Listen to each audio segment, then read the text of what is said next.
Malam itu hujan turun dengan derasnya. Rani baru saja pulang dari toko mebel milik keluarganya.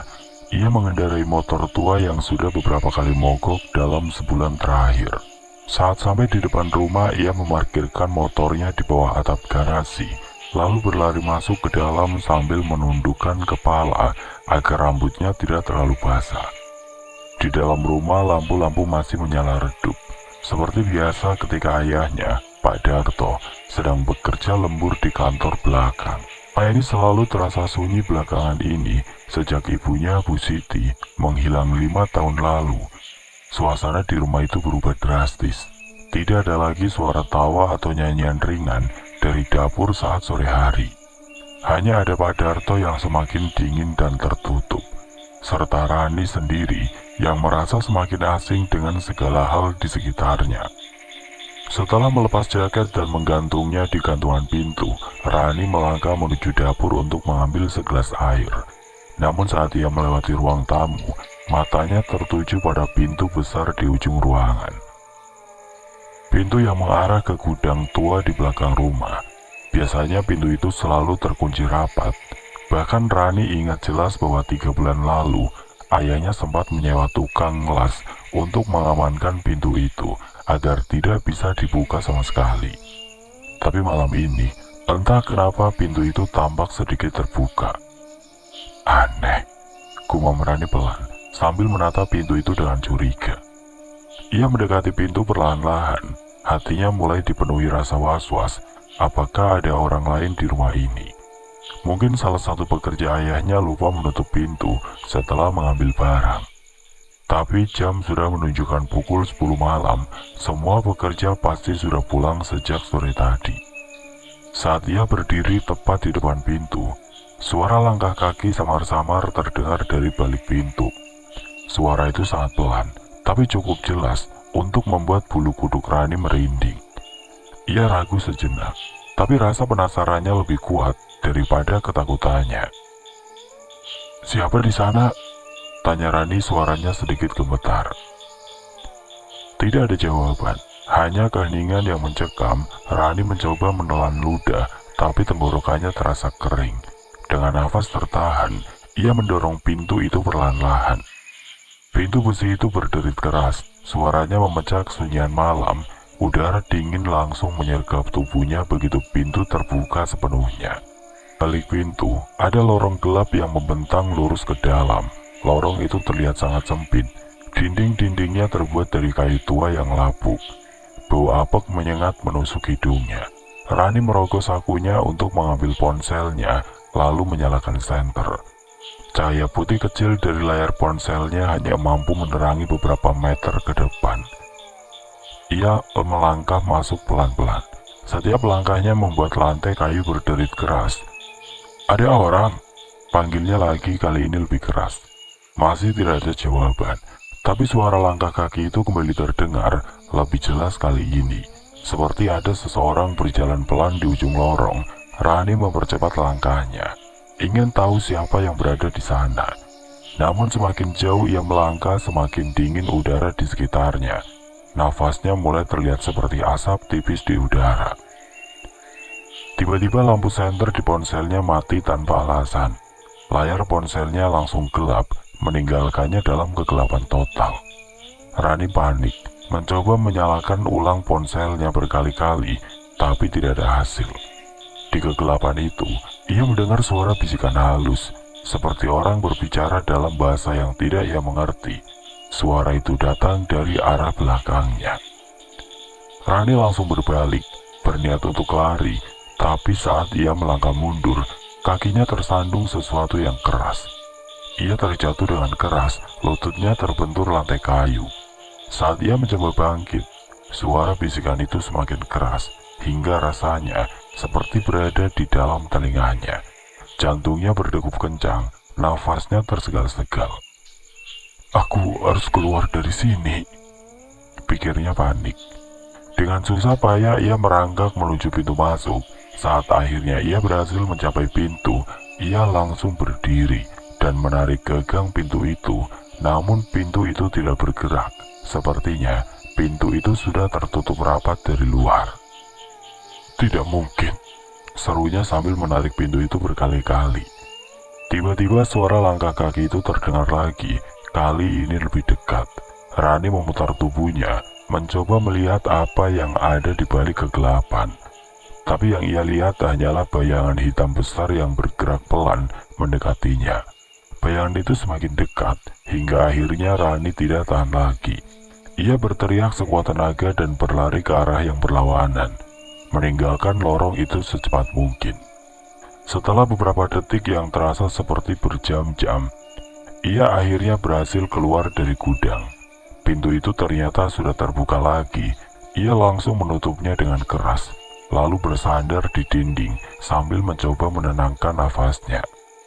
Keesokan harinya Rani menceritakan kejadian itu kepada ayahnya saat sarapan pagi, dan Pak Darto tanpa tidak terlalu peduli dengan cerita putrinya. Pintu gudang sudah lama tidak terpakai, nak. Aku bahkan menyuruh tukang las untuk mengunci pintu itu permanen beberapa bulan lalu, kata Pak Darto sambil melanjutkan makannya tanpa menatap Rani. Tapi aku benar-benar melihatnya terbuka ya, dan aku masuk ke dalam, ada lorong gelap di sana, dan aku mendengar suara-suara aneh, protes Rani. Pak Darto meletakkan sendoknya lalu menatap Rani dengan tatapan dingin. Jangan buang waktu dengan hal yang tidak penting. Kau punya banyak pekerjaan di toko kan? Rani diam. Ia tahu percuma melanjutkan pembicaraan ini. Ayahnya tidak akan pernah mendengarkan, tapi dalam hati ia yakin bahwa ada sesuatu yang sangat aneh di gudang itu, dan ia bertekad untuk menemukan jawabannya, apapun resikonya. Pagi itu langit mendung. Hujan yang turun semalam masih meninggalkan jejak-jejaknya di halaman rumah Rani. Genangan air kecil tampak di sela-sela batu paving dan udara terasa lembab. Rani duduk di ruang tamu, menatap kosong ke arah cermin yang tergantung di dinding. Cermin itu sudah ada sejak ia kecil, tapi selama ini ia tidak pernah benar-benar memperhatikannya. Ia baru menyadarinya pagi ini saat sinar matahari yang redup mencoba menembus awan kelabu dan jatuh tepat di permukaan cermin. Cermin itu tampak kotor, penuh dengan noda-noda kecil yang mungkin berasal dari debu bertahun-tahun. Ada retakan tipis di sudut kanan bawah, seperti bekas benturan benda keras. Tapi anehnya, meski kondisinya buruk, cermin itu masih bisa memantulkan bayangan dengan cukup jelas. Setidaknya itulah yang Rani pikirkan sampai kemarin malam. Semalam setelah insiden di gudang, Rani merasa ada sesuatu yang mengganggu di rumah ini. Bukan hanya soal pintu gudang yang seharusnya terkunci permanen, tapi juga suasana rumah yang semakin mencekam. Ia tidak bisa tidur nyenyak, terus-menerus terbangun karena suara-suara aneh yang entah berasal dari mana. Setiap kali ia membuka mata, ia merasa seperti ada seseorang atau sesuatu yang sedang mengamati dirinya. Saat sarapan tadi pagi, Rani mencoba berbicara lagi dengan ayahnya tentang apa yang ia alami semalam. Tapi Pak Darto hanya mengabaikan cerita putrinya. Seperti biasa, "Kamu terlalu banyak membaca buku horor," katanya singkat, lalu pergi ke kantor belakang tanpa memberi kesempatan bagi Rani untuk melanjutkan pembicaraan. Rani merasa frustasi. Ia tahu bahwa ayahnya selalu menutup diri jika menyangkut hal-hal aneh atau gaib. Namun rasa penasarannya semakin besar. Ia memutuskan untuk mencari jawaban sendiri. Dan pagi ini, ketika ia duduk di ruang tamu, matanya tidak bisa lepas dari cermin tua itu. Cermin ini, kenapa rasanya aneh? Ia berdiri, lalu berjalan mendekati cermin. Saat ia berdiri tepat di depannya, ia melihat bayangannya sendiri. Wajahnya terlihat lelah, rambutnya sedikit berantakan, dan matanya tampak sayu. Tapi ada sesuatu yang membuatnya merinding. Bayangannya tampak berbeda, seperti ada sesuatu yang tidak wajar di balik pantulan itu. Apa aku hanya kelelahan? Namun saat ia mencoba bergerak, bayangannya tidak sepenuhnya mengikuti gerakannya. Misalnya, ketika ia mengangkat tangan kanan, bayangannya terlihat sedikit terlambat mengangkat tangannya. Lalu ketika ia memiringkan kepala ke kiri, bayangannya malah tetap tegak lurus. Rani mundur selangkah, hatinya mulai dipenuhi ketakutan. Ini tidak mungkin, katanya pelan hampir berbisik. Tiba-tiba ia mendengar suara langkah kaki dari arah dapur. Arif, teman baiknya, datang berkunjung. Mereka sudah janjian untuk membahas beberapa hal tentang toko mebel. Ketika Arif masuk ke ruang tamu, ia langsung melihat Rani yang tampak pucat dan cemas. Ada apa, Ran? Kamu terlihat seperti habis melihat hantu, kata Arif, mencoba bercanda untuk mencairkan suasana. Tidak apa-apa, jawab Rani cepat, mencoba menyembunyikan kecemasannya. Aku cuma kecapean. Arif menatapnya curiga, tapi ia tidak menanyakan lebih lanjut. Ia meletakkan tasnya di sofa, lalu ia duduk di kursi dekat cermin. Saat itulah ia melihat sesuatu yang aneh. Cermin ini kenapa ya? Tanya Arif sambil menunjuk ke arah cermin. Apanya yang aneh? Tanya Rani pura-pura tidak tahu. Kayaknya ada bayangan hitam di belakangmu deh. Nada suara Arif mulai serius. Rani langsung menoleh ke cermin, tapi kali ini ia tidak melihat apapun yang aneh. Bayangannya tampak normal, begitu juga dengan bayangan Arif di belakangnya. Bayangan hitam apa? Aku nggak lihat apa-apa loh. Tadi ada serius, bentuknya besar, kayak bayangan manusia, tapi lebih tinggi. Aku sempat lihat dia bergerak pelan di belakangmu, kata Arif. Nadanya mulai terdengar was-was. Rani diam, ia tidak tahu harus berkata apa. Apakah Arif benar-benar melihat sesuatu, atau mungkin ia hanya salah lihat? Kamu yakin gak salah lihat? Tanya Rani akhirnya. Sumpah Ran, aku gak bohong. Tadi aku lihat jelas sekali. Mereka berdua terdiam sejenak, sama-sama menatap cermin itu dengan waspada. Beberapa detik kemudian Rani memutuskan untuk menjauh dari cermin. Ia merasa tidak nyaman berada di dekat benda itu.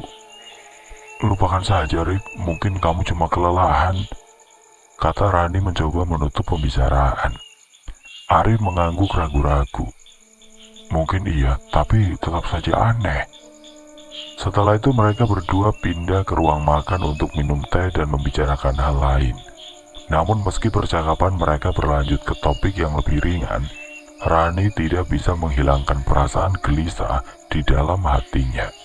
Ia terus memikirkan cermin itu dan apa yang Arif katakan tadi. Beberapa jam kemudian setelah Arif pulang, Rani kembali ke ruang tamu. Ia ingin memastikan apakah cermin itu benar-benar memiliki sesuatu yang aneh. Saat ia berdiri di depan cermin, ia mencoba berbagai cara untuk melihat apakah ada sesuatu yang tidak wajar. Ia bergerak ke kiri, ke kanan, bahkan melompat-lompat kecil, tapi tidak ada yang terjadi. Namun ketika ia hendak meninggalkan ruang tamu, ia melihat sesuatu di sudut cermin. Ada sebuah goresan kecil di permukaan kaca, seperti coretan tangan yang dibuat dengan kuku. Goresan itu membentuk pola yang aneh, seperti simbol yang tidak ia kenali. Rani mendekat lagi, mencoba melihat lebih jelas. Tapi saat ia menyentuh permukaan cermin, suhu tubuhnya tiba-tiba menurun drastis. Udara di sekitarnya menjadi dingin, seperti ada angin es yang tiba-tiba muncul dari balik cermin. Rani mundur selangkah, nafasnya tersegal-segal. Apa ini? Tiba-tiba lampu ruang tamu mati. Ruangan itu langsung gelap gulita. Rani panik, mencoba mencari ponselnya untuk menyalakan senter. Tapi sebelum ia berhasil menemukannya, ia melihat sesuatu di cermin. Meski dalam kegelapan, ia bisa melihat bayangan hitam besar yang berdiri tepat di belakangnya. Rani berteriak keras, lalu berlari keluar dari ruang tamu. Ia langsung menuju kamar mandi untuk menenangkan diri. Setelah beberapa menit, ia kembali ke ruang tamu dengan lampu senter di tangan. Saat ia menyorotkan cahaya ke cermin, ia tidak melihat apapun yang aneh. Goresan kecil itu juga hilang, seolah-olah tidak pernah ada. Keesokan harinya, Rani mencoba mencari informasi tentang cermin itu. Ia bertanya kepada ayahnya, tapi Pak Darto hanya mengangkat bahu. Cermin itu sudah lama rusak, nak. Sudah tidak bisa memantulkan gambar dengan jelas. Katanya seperti tidak peduli. Rani diam. Ia tahu bahwa cermin itu tidak rusak. Ia yakin ada sesuatu yang aneh di balik benda itu. Dan ia bertekad untuk menemukan jawabannya. Meskipun itu berarti ia harus menghadapi ketakutan terbesarnya. Matahari mulai tenggelam di balik pepohonan, meninggalkan langit berwarna jingga kemerahan. Rani duduk di teras belakang rumah, memandangi gudang tua yang berdiri diam di kejauhan. Setelah insiden dengan cermin kemarin, ia semakin yakin bahwa ada sesuatu yang tidak wajar di rumah ini. Gudang itu terus-menerus muncul dalam pikirannya, seperti magnet yang menariknya untuk kembali ke sana. Apa yang sebenarnya ada di sana? Gumam Rani pelan, sambil menghela nafas panjang. Ia tahu bahwa ayahnya tidak akan memberikan jawaban apapun jika ditanya langsung. Padarto selalu menghindari topik tentang gudang. Bahkan ketika Rani mencoba membahasnya dengan nada santai, tapi rasa penasarannya semakin besar, dan ia merasa bahwa gudang itu menyimpan rahasia penting. Mungkin jawaban atas semua kejanggalan yang terjadi di rumah ini. Setelah matahari benar-benar hilang dan langit mulai gelap, Rani memutuskan untuk pergi ke gudang lagi. Kali ini ia lebih siap. Ia membawa senter besar, sebuah kotak P3K kecil, dan ponselnya yang sudah terisi penuh. Ia juga mengenakan jaket tebal karena udara malam di desa sering kali dingin menusuk tulang. Saat ia sampai di depan pintu gudang, ia merasa sedikit ragu. Apakah ini ide yang baik? Tapi rasa penasarannya lebih kuat daripada ketakutannya. Ia mendorong pintu itu pelan-pelan. Suara derit besi yang berkarat langsung memecah kesunyian malam. Udara di dalam gudang terasa lebih dingin daripada biasanya. Seperti ada angin es yang bertiup dari dalam. Rani masuk pelan-pelan. Senter di tangannya menyapu setiap sudut ruangan. Lorong sempit yang kemarin ia temukan masih ada di sana.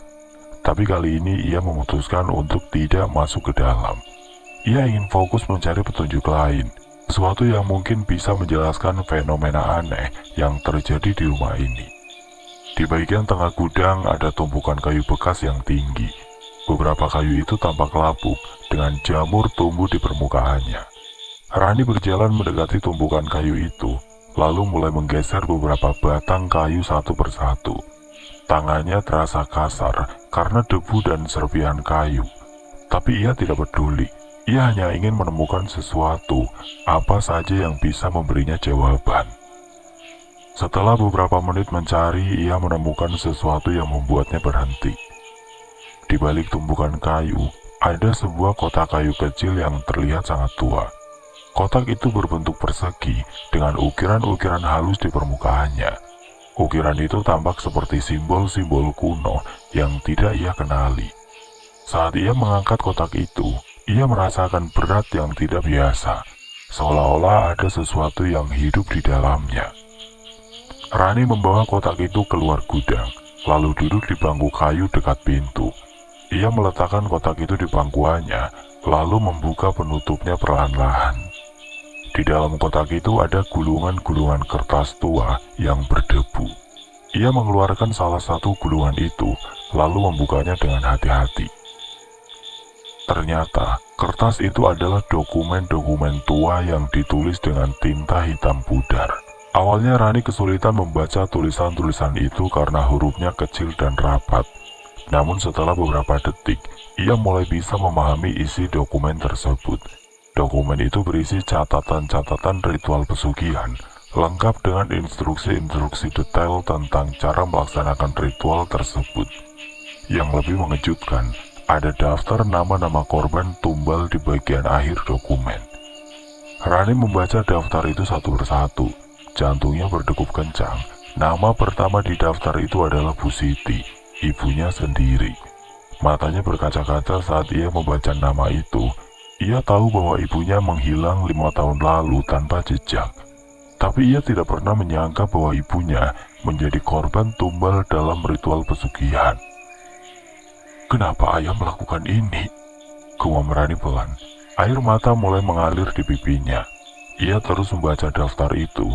Ada beberapa nama lain yang tidak ia kenali, tapi semuanya tampak seperti orang-orang dari desa mereka. Korban terakhir di daftar itu adalah nama yang tidak ia kenal dengan tanggal 5 tahun lalu. Tapi yang membuatnya merinding adalah baris kosong di bawah nama terakhir itu.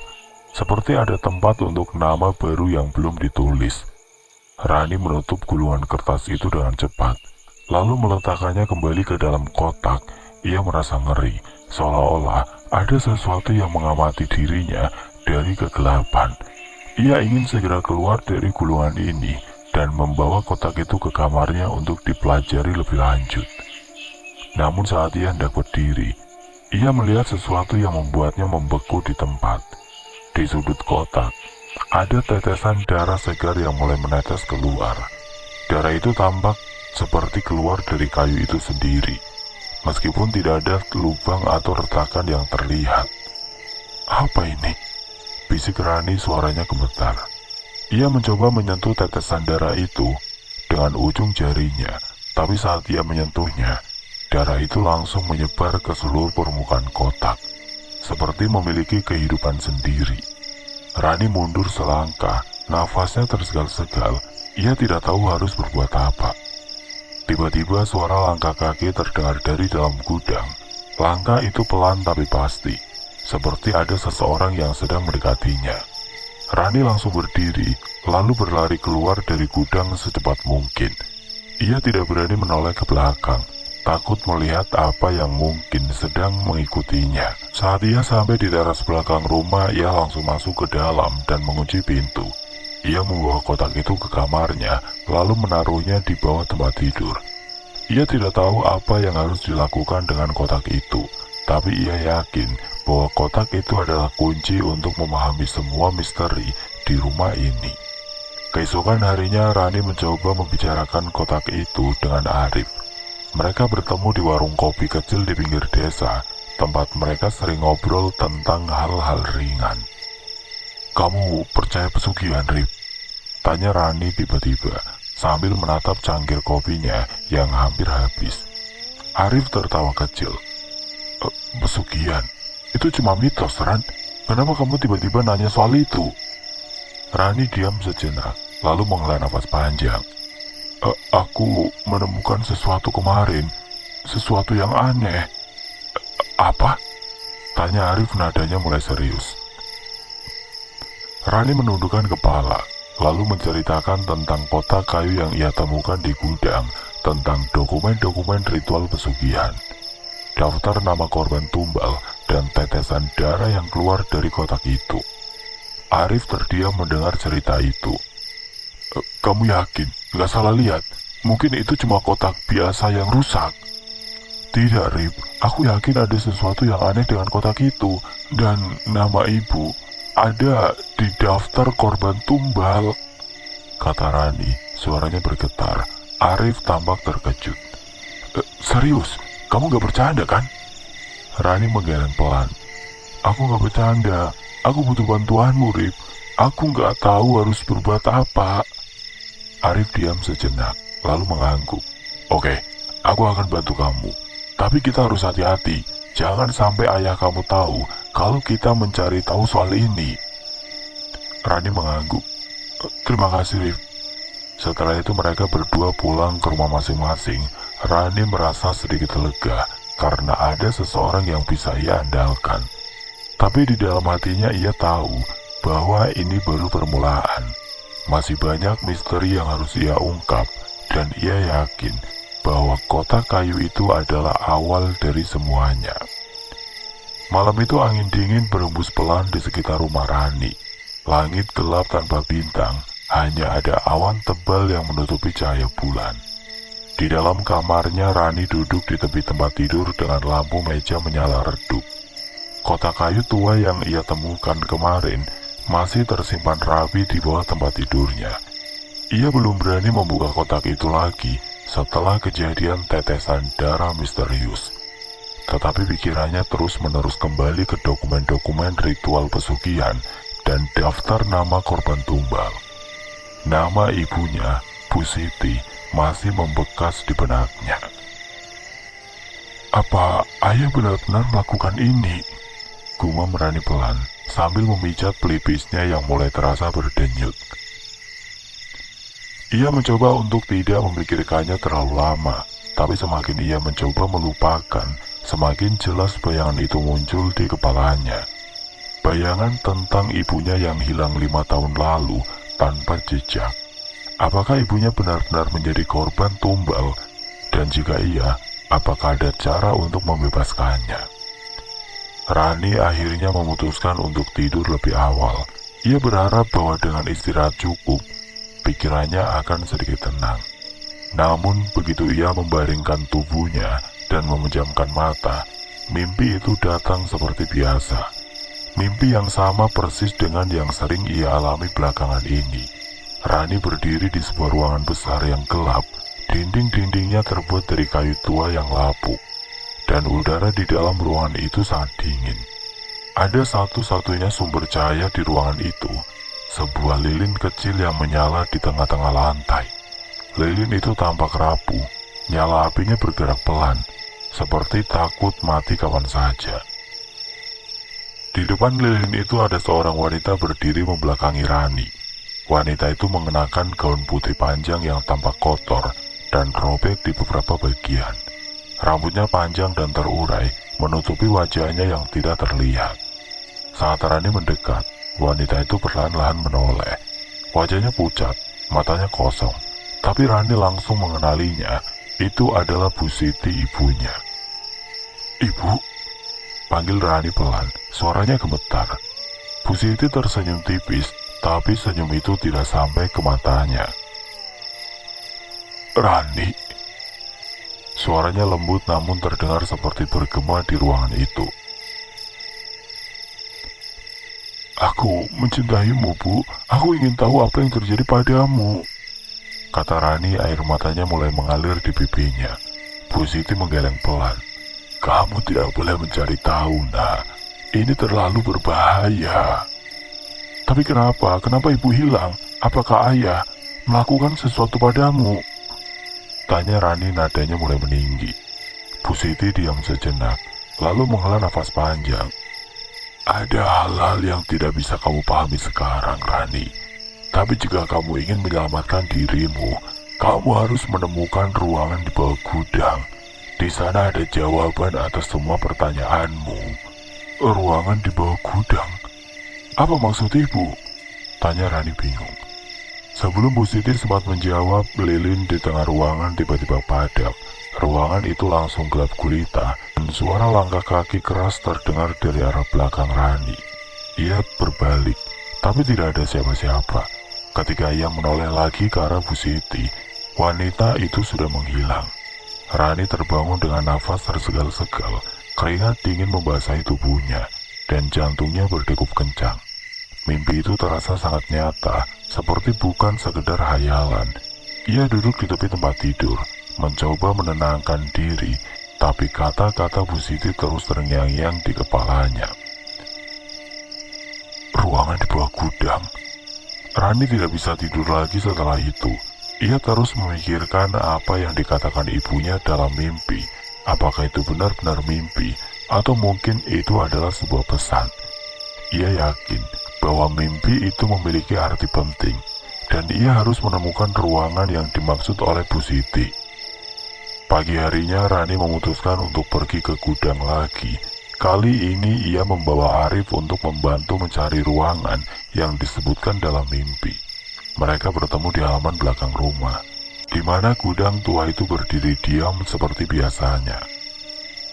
"Jadi, kamu yakin ada ruangan raja di bawah gudang?" tanya Arif. Nada suaranya penuh keraguan.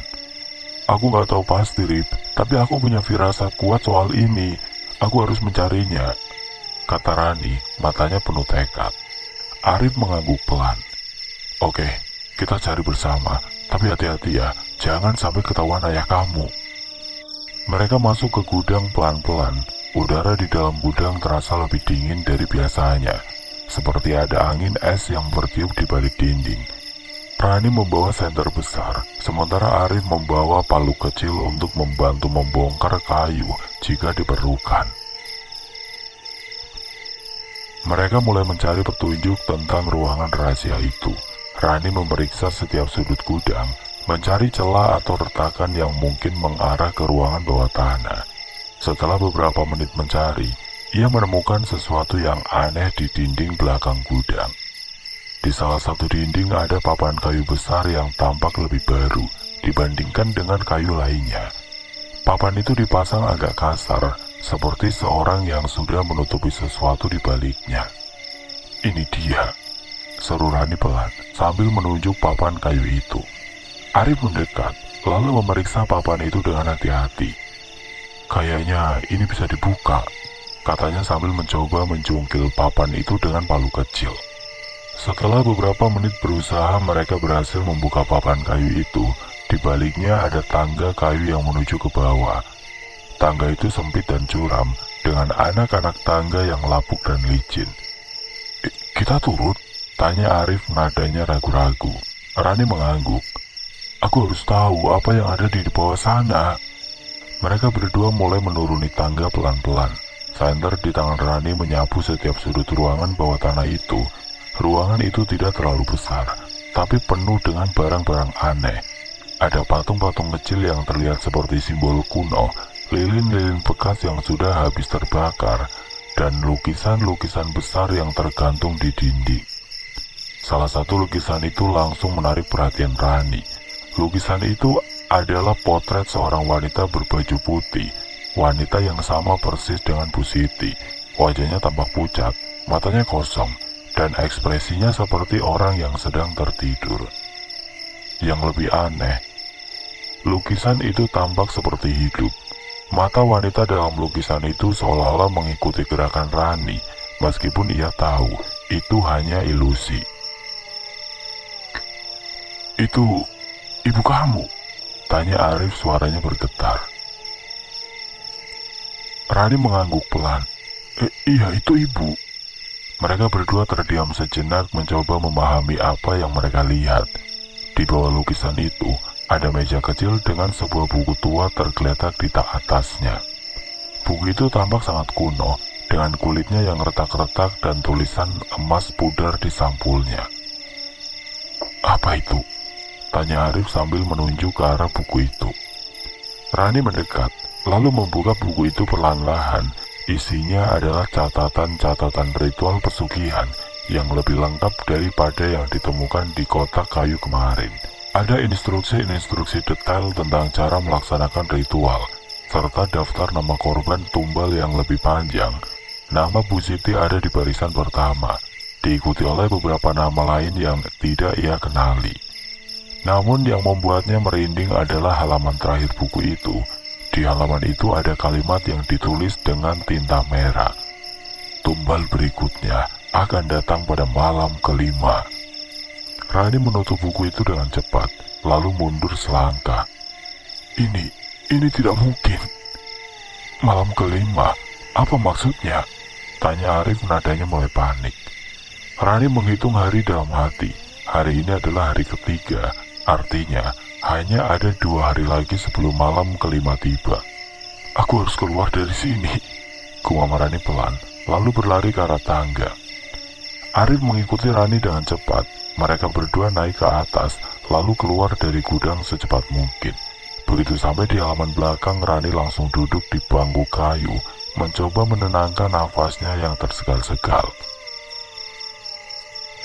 "Apa yang harus kita lakukan sekarang?" tanya Arif, suaranya penuh kekhawatiran. Rani diam sejenak lalu menghela nafas panjang. "Aku nggak tahu, Rif. Tapi aku tahu satu hal. Kita harus mencari cara untuk memutus rantai kutukan ini." Pagi itu langit mendung seperti biasa. Rani duduk di ruang tamu dengan buku catatan tua yang ia bawa pulang dari ruangan bawah tanah kemarin. Setiap halaman dalam buku itu dipenuhi tulisan tangan yang rapat dan rapi. Meskipun tintanya sudah memudar karena usia, ia mencoba membaca setiap baris dengan cermat. Tapi semakin lama ia membaca, semakin banyak pertanyaan yang muncul di benaknya. Catatan-catatan itu tidak hanya berisi instruksi ritual pesugihan, tetapi juga cerita-cerita tentang korban tumbal sebelumnya.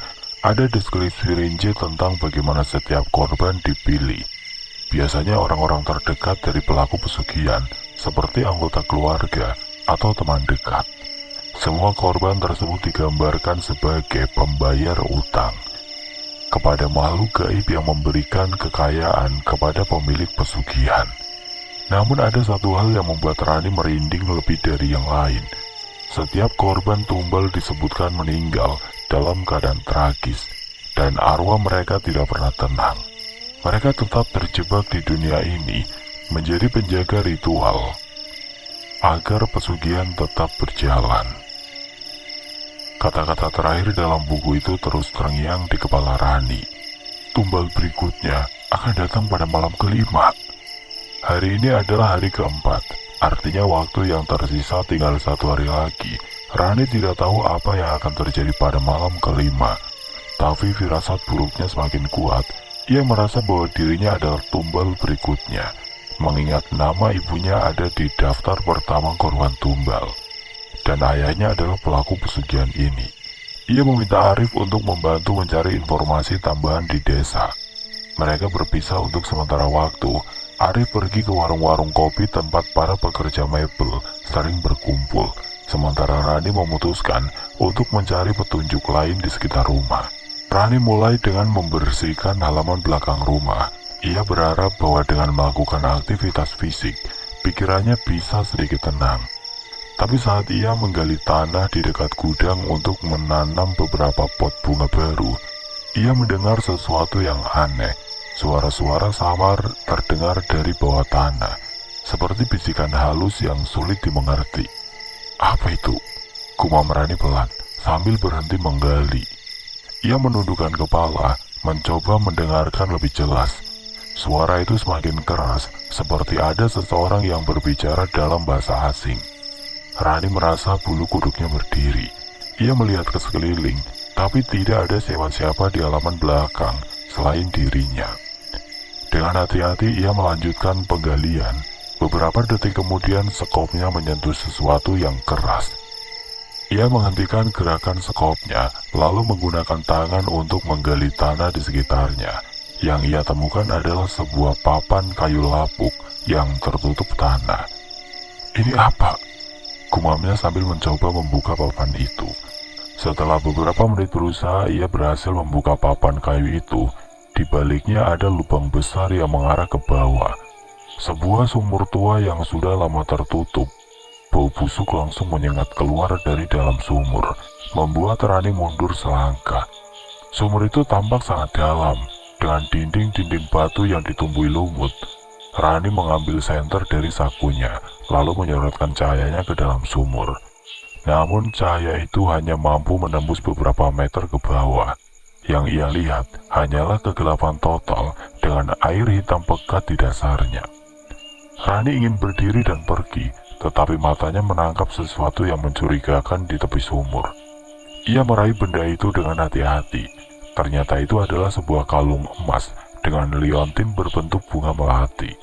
Kalung kesayangan Bu Siti. Gak mungkin, bisik Rani dengan suara gemetar. Kalung itu adalah barang yang selalu dipakai ibunya sebelum ia menghilang 5 tahun lalu. Rani ingat betul bahwa ibunya tidak pernah melepas kalung itu, bahkan saat tidur.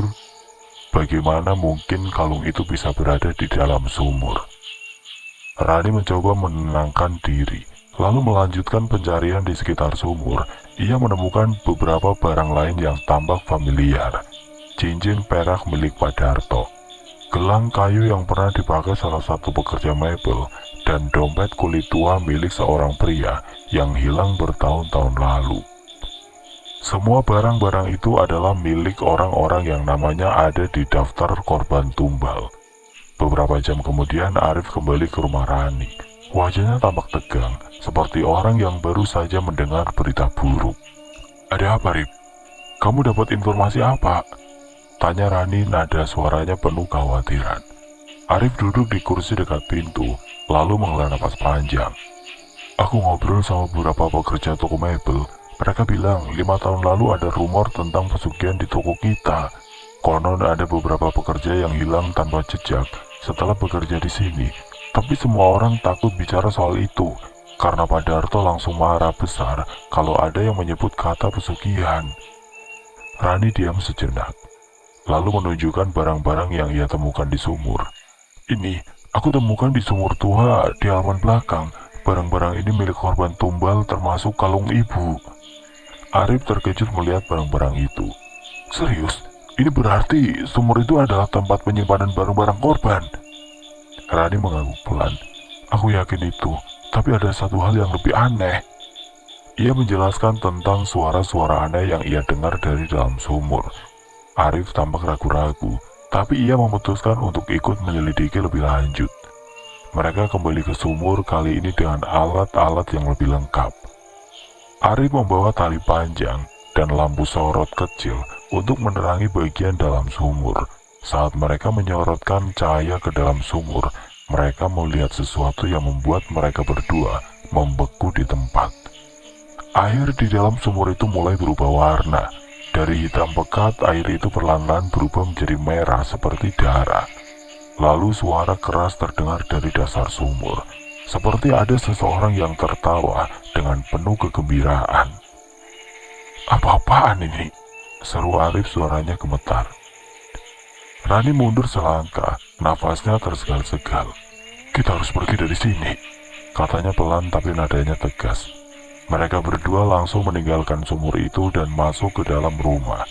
Di dalam rumah mereka duduk di ruang tamu, mencoba menenangkan diri. Tapi suasana tegang masih terasa di antara mereka. Apa yang harus kita lakukan sekarang? Tanya Arif, nadanya penuh keputusasaan. Rani diam sejenak lalu menghela nafas panjang. Aku nggak tahu, Rip, tapi kita harus cari cara untuk memutus rantai kutukan ini. Aku nggak mau jadi tumbal berikutnya. Pagi itu Rani bangun dengan perasaan tidak nyaman. Ada sesuatu di udara, entah itu dingin yang menusuk tulang atau suasana rumah yang terasa semakin mencekam. Ia duduk di tepi tempat tidur, menatap kosong ke arah jam dinding tua yang tergantung di sudut kamarnya. Jam itu sudah ada sejak ia kecil, hadiah dari Bu Siti ketika ia masih berusia 6 tahun. Jarum-jarumnya selalu bergerak maju dengan ritme yang konsisten. Tapi belakangan ini, Rani merasa ada sesuatu yang aneh dengan jam itu.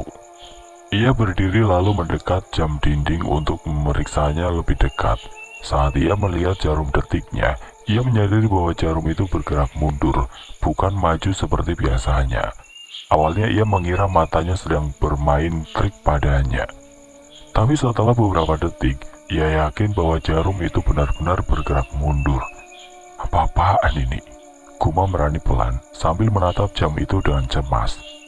Ia mencoba memutar tombol pengatur waktu di bagian belakang jam, tapi jarum-jarumnya tetap bergerak mundur tanpa henti. Bahkan saat ia mencoba melepas baterai dari jam itu, jarumnya tetap bergerak seperti memiliki kehidupan sendiri. Rani mundur selangkah, hatinya mulai penuh rasa takut. Ia tahu bahwa fenomena ini bukanlah hal biasa. Semua kejadian aneh yang terjadi di akhir-akhir ini, pintu gudang yang seharusnya terkunci tapi terbuka, cermin yang menunjukkan bayangan hitam besar, sumur tua yang berisi barang-barang korban tumbal, semuanya seperti saling terhubung. Dan jam dinding ini tampaknya menjadi bagian dari teka-teki yang semakin rumit. Setelah sarapan, Rani memutuskan untuk membicarakan jam dinding itu dengan Arif. Mereka bertemu di ruang tamu. Tempat jam dinding utama di rumah itu juga mulai menunjukkan gejala serupa. Jam dinding besar di ruang tamu yang biasanya hanya berdetak tenang, kini juga bergerak mundur. Suara tik-toknya terdengar lebih keras daripada biasanya, seperti ada sesuatu yang mencoba memberikan pesan. Kamu lihat ini, Rif, tanya Rani sambil menunjuk ke arah jam dinding. Arif mengangguk, wajahnya penuh kebingungan. Aku gak ngerti, kenapa semua jam di rumah ini tiba-tiba mundur? Apa ini ada hubungannya dengan pesugihan? Rani diam sejenak, lalu menghela nafas panjang. Aku juga gak tahu, Rip, tapi aku merasa ini bukan kebetulan. Ada sesuatu yang sedang terjadi dan kita harus cari tahu apa. Mereka berdua mulai mencari petunjuk tentang fenomena jam mundur ini. Rani ingat bahwa dalam catatan-catatan ritual pesugihan yang ia temukan di ruang bawah tanah, ada beberapa referensi tentang waktu. Salah satu catatan menyebutkan bahwa makhluk gaib yang menerima tumbal memiliki kendali atas waktu. Mereka bisa mempercepat atau memperlambat waktu sesuai kehendak mereka. Kalau benar begitu, berarti ini adalah cara mereka memberitahu kita sesuatu, kata Rani pelan sambil membaca ulang catatan itu. Apa maksudmu? Tanya Arif, nadanya penuh rasa ingin tahu. Mungkin mereka sedang memberitahu kita bahwa waktu tumbal berikutnya semakin dekat, jawab Rani, suaranya bergetar. Sore harinya, Rani dan Arif mulai menyelidiki setiap sudut rumah untuk mencari petunjuk lain. Mereka memeriksa setiap jam dinding yang ada di rumah itu, di ruang tamu, dapur, bahkan di kamar Pak Darto. Semua jam dinding di rumah itu menunjukkan fenomena yang sama. Jarum-jarumnya bergerak mundur dengan kecepatan yang tidak konsisten. Di kamar Pak Darto, mereka menemukan sesuatu yang lebih aneh lagi. Di dinding kamar itu ada sebuah lukisan tua yang belum pernah mereka lihat sebelumnya. Lukisan itu menggambarkan sebuah jam pasir besar dengan pasir yang mengalir ke atas, bukan ke bawah. Di bawah lukisan itu ada tulisan dalam bahasa yang tidak mereka mengerti, tapi simbol-simbolnya mirip dengan ukiran di kotak kayu yang Rani temukan di gudang. Ini pasti ada hubungannya dengan pesugihan, gumam Rani pelan sambil memandangi lukisan itu. Arif mengangguk pelan. Tapi apa artinya? Kenapa semuanya tentang waktu? Rani diam sejenak lalu menjawab, mungkin karena malam kelima sudah dekat. Mereka sedang memberitahu kita bahwa waktunya hampir habis. Malam harinya suasana di rumah semakin mencekam. Jam-jam dinding di setiap ruangan terus bergerak mundur, dan suara tiktoknya terdengar seperti bergema di seluruh penjuru rumah. Rani duduk di ruang tamu, mencoba memikirkan langkah berikutnya. Ia merasa bahwa mereka sudah sangat dekat dengan jawabannya. Tapi ada sesuatu yang masih belum mereka temukan. Tiba-tiba lampu di ruang tamu mati.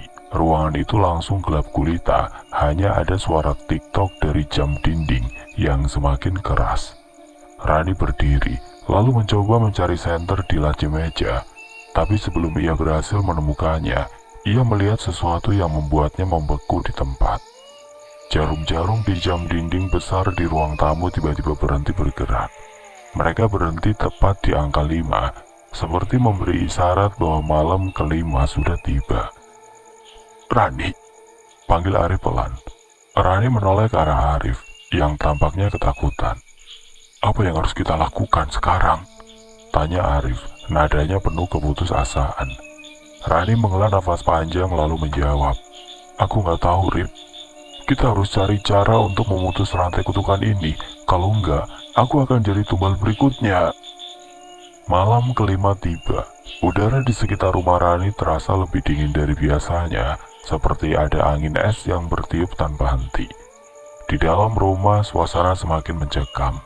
Jam-jam dinding yang sebelumnya bergerak mundur kini diam di angka 5, seolah-olah waktu telah berhenti sepenuhnya. Lampu-lampu di rumah itu redup, meskipun tidak ada gangguan listrik. Semua kejadian aneh yang terjadi selama beberapa hari terakhir, pintu gudang yang tidak pernah terkunci, cermin dengan bayangan hitam besar, sumur tua berisi barang-barang korban tumbal, dan jam dinding yang mundur, semuanya seperti saling berhubung menuju satu titik puncak. Rani duduk di ruang tamu, matanya tertuju pada jendela besar di sisi ruangan. Jendela itu menghadap langsung ke halaman belakang, tempat sumur tua berada. Biasanya jendela itu hanya memantulkan bayangan orang-orang yang lewat atau pohon-pohon yang bergoyang diterpa angin. Tapi malam ini ada sesuatu yang berbeda. Ada wajah asing yang muncul di balik kaca jendela, menatap lurus ke arahnya. Awalnya Rani mengira itu hanya bayangan pohon atau ilusi cahaya. Tapi ketika ia menatap lebih lama, ia menyadari bahwa itu adalah wajah seorang pria asing. Pria itu tampak pucat, dengan mata hitam pekat yang kosong dan mulut yang sedikit terbuka, seperti sedang berbisik tanpa suara. Wajahnya terlihat sangat dekat dengan kaca, seolah-olah ia mencoba masuk ke dalam rumah. Rani membeku di tempat, nafasnya tersegal-segal dan jantungnya berdegup kencang. Ia ingin berteriak tapi suaranya seperti tersangkut di tenggorokan. Setelah beberapa detik yang terasa seperti berjam-jam, wajah itu lenyap begitu saja, meninggalkan jendela kosong yang gelap. Apa itu? Gumam Rani pelan, suaranya bergetar. Ia berdiri, lalu berjalan mendekati jendela dengan hati-hati. Saat ia melihat keluar, tidak ada siapa-siapa di halaman belakang. Hanya ada pohon-pohon yang bergoyang pelan diterpa angin, dan sumur tua yang tampak semakin menyeramkan di bawah sinar bulan yang samar. Rani mencoba menenangkan diri, tapi firasat buruknya semakin kuat. Ia merasa bahwa wajah itu bukan sekedar ilusi atau bayangan, ada sesuatu yang nyata di balik penampakan itu. Keesokan harinya Rani memutuskan untuk mencari tahu tentang wajah asing itu. Ia meminta Arif untuk membantu mencari informasi di desa. Mereka berdua pergi ke warung-warung kopi, tempat para pekerja mebel sering berkumpul. Bertanya-tanya apakah ada orang yang hilang atau memiliki wajah mirip dengan pria yang Rani lihat di jendela. Setelah beberapa jam mencari informasi, mereka akhirnya menemukan sesuatu yang penting. Seorang pekerja tua bernama Pak Sastro yang sudah bekerja di toko mebel sejak era Bu Siti masih hidup, memberikan petunjuk yang membuat mereka terkejut. "Itu pasti Mas Dedi," kata Pak Sastro pelan sambil menundukkan kepala. "Dia salah satu pekerja yang hilang 5 tahun lalu. Katanya dia pergi ke gudang untuk mengambil kayu, tapi gak pernah kembali." Rani dan Arif saling pandang, sama-sama terkejut mendengar jawaban itu. Nama Dedi juga ada di daftar korban tumbal yang mereka temukan di ruangan bawah tanah. "Kenapa dia bisa hilang? Apa ada yang tahu apa yang terjadi padanya?" tanya Rani, nadanya penuh rasa ingin tahu. Pak Sastro menggeleng pelan. "Gak ada yang tahu persis, tapi ada rumor kalau Mas Dedi jadi korban pesugihan. Orang-orang bilang dia masih gentayangan di sekitar sini karena arwahnya gak tenang." Malam harinya Rani kembali ke rumah dengan perasaan campur aduk. Ia yakin bahwa wajah yang ia lihat di jendela adalah arwah Dedi, salah satu korban tumbal. Tapi kenapa ia muncul di jendela rumahnya? Apakah ia mencoba memberikan pesan? Saat malam semakin larut, Rani duduk di ruang tamu. Memandangi jendela besar itu dengan waspada, ia membawa senter dan pisau kecil sebagai perlindungan. Meskipun ia tahu bahwa benda-benda itu tidak akan banyak membantu jika ada sesuatu yang benar-benar ingin menyakitinya. Tiba-tiba suara ketukan pelan terdengar dari arah jendela. Rani membeku di tempat. Nafasnya tersegal-segal. Suara ketukan itu semakin keras, seperti ada seseorang yang sedang mencoba masuk ke dalam rumah. "Siapa di sana?" tanya Rani pelan, suaranya bergetar. Tidak ada jawaban, hanya ada keheningan yang mencekam. Rani berdiri lalu berjalan mendekati jendela dengan hati-hati. Saat ia menyorotkan senter ke arah jendela, ia melihat wajah Dedi lagi. Kali ini wajah itu tampak lebih jelas, matanya hitam pekat dan mulutnya sedikit terbuka, seperti sedang berbicara tanpa suara. Rani mundur selangkah, lalu berkata keras, "Apa yang kamu mau?" Wajah Dedi tidak bergerak, tapi bibirnya mulai bergerak pelan. Suara bisikan halus terdengar dari balik jendela, seperti ada seseorang yang berbicara dalam bahasa asing. Rani mencoba mendengarkan lebih jelas, tapi kata-kata itu sulit dimengerti. Tiba-tiba suara bisikan itu berubah menjadi kalimat yang lebih jelas. "Lari, sebelum malam ke-6 tiba." Rani terdiam, tubuhnya gemetar hebat. Ia tidak tahu apa artinya, tapi firasat buruknya semakin kuat. Ia merasa bahwa malam ke-6 adalah batas waktu yang tidak boleh dilewati. Keesokan paginya, Rani menceritakan kejadian itu kepada Arif. Mereka bertemu di halaman belakang rumah, di mana sumur tua masih terbuka lebar. "Dia bilang aku harus lari sebelum malam ke-6 tiba," kata Rani pelan, suaranya penuh keputusasaan. Arif diam sejenak, lalu menghela nafas panjang. Kalau dia bilang begitu, mungkin kita harus mendengarkannya. Tapi kemana kita harus lari? Rani menggeleng pelan. Aku nggak tahu, Rip. Tapi aku yakin kita nggak akan bisa tinggal di sini. Kalau kita tetap di rumah ini, sesuatu yang buruk pasti akan terjadi. Arif mengangguk pelan. Oke, kita lari. Tapi kita harus cari cara untuk memutus rantai pesugihan ini. Kita nggak bisa kabur begitu saja tanpa menyelesaikan masalah ini. Rani diam sejenak lalu menjawab. Aku setuju. Tapi kita harus cepat.